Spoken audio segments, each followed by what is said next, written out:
Oi, eu sou o Mini Drew e hoje iremos mergulhar na trajetória da agricultura brasileira, um conto fascinante de um país que tem o potencial de alimentar o mundo, mas que, ironicamente, ainda não consegue alimentar a própria população. Preparem-se, porque essa história é um prato cheio de contradições.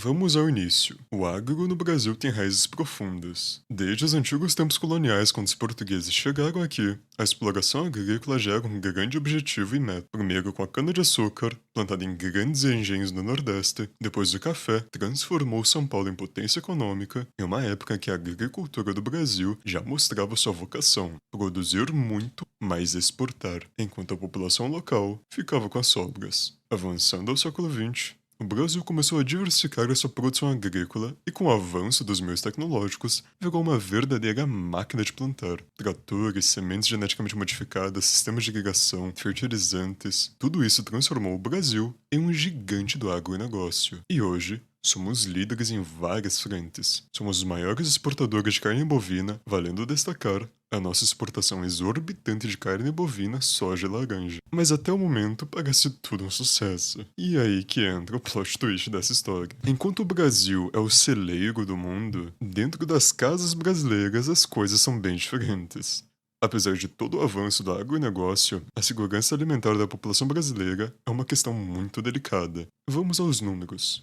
A Organização da ONU para a Agricultura e a Alimentação disse que em 2018 a 2020, cerca de 23% da população brasileira viveu em insegurança alimentar moderada ou severa. Ou seja, quase um quarto do país não sabia se ia ter comida na mesa. E não para por aí. Em 2020, 7 milhões e meio de brasileiros enfrentaram insegurança alimentar grave. Para você ter ideia, estamos falando de pessoas que muitas vezes só conseguiam fazer uma refeição ao dia, ou em vários casos, ficavam dias inteiros sem comer. E é o tipo de estatística que dói. E dói ainda mais quando a gente lembra que o agronegócio brasileiro estava batendo recordes de exportação. Mas espera aí.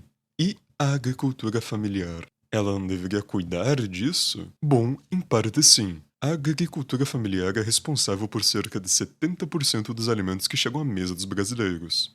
Estamos falando de arroz, feijão, mandioca, frutas, hortaliças, entre diversos outros. O problema é que esse setor tão importante só vem perdendo força nos últimos anos.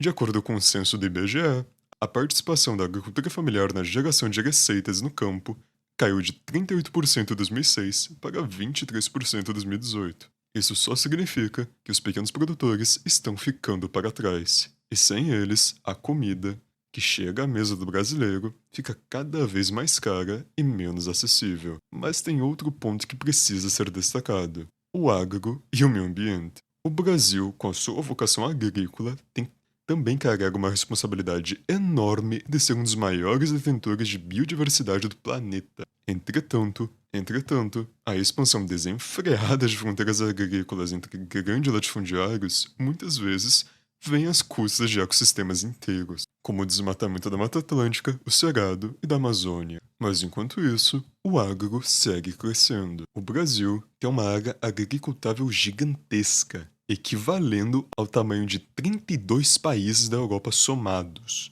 E a previsão são ambiciosas. Até 2050, o agronegócio brasileiro quer atender um aumento de 70% na demanda mundial de alimentos. Parece uma ótima notícia, só que tem um detalhe: essa expansão está voltada apenas ao mercado externo. E como sabemos, o que sobra para o mercado interno são só sobras de terceira categoria. E agora vamos parar para falar sobre a fome no campo. E sim, ela existe, e só está piorando. Em 2022, 2 em cada 10 moradores do campo enfrentavam insegurança alimentar grave. Isso significa que eles não tinham o suficiente para comer, parecendo um contrassenso.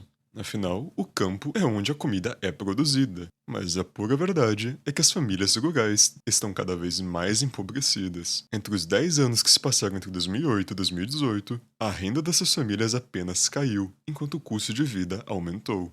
É como se o agricultor estivesse plantando para os outros e passando fome na própria casa. No final das contas, o Brasil é um país de contrastes. Temos terras férteis, tecnologias avançadas, uma produção agrícola invejável, mas ao mesmo tempo, somos incapazes de garantir que todos os brasileiros tenham comida na mesa. É como ser o dono de um restaurante, mas viver de marmita. É como ser dono de um restaurante 5 estrelas e viver de marmita improvisada. Mas e você? O que você acha disso tudo? Acha que o Brasil pode encontrar um equilíbrio entre ser o celeiro do mundo e garantir a segurança alimentar de sua população? Deixa um comentário aqui embaixo. Eu sou o Mini Drew e até a próxima.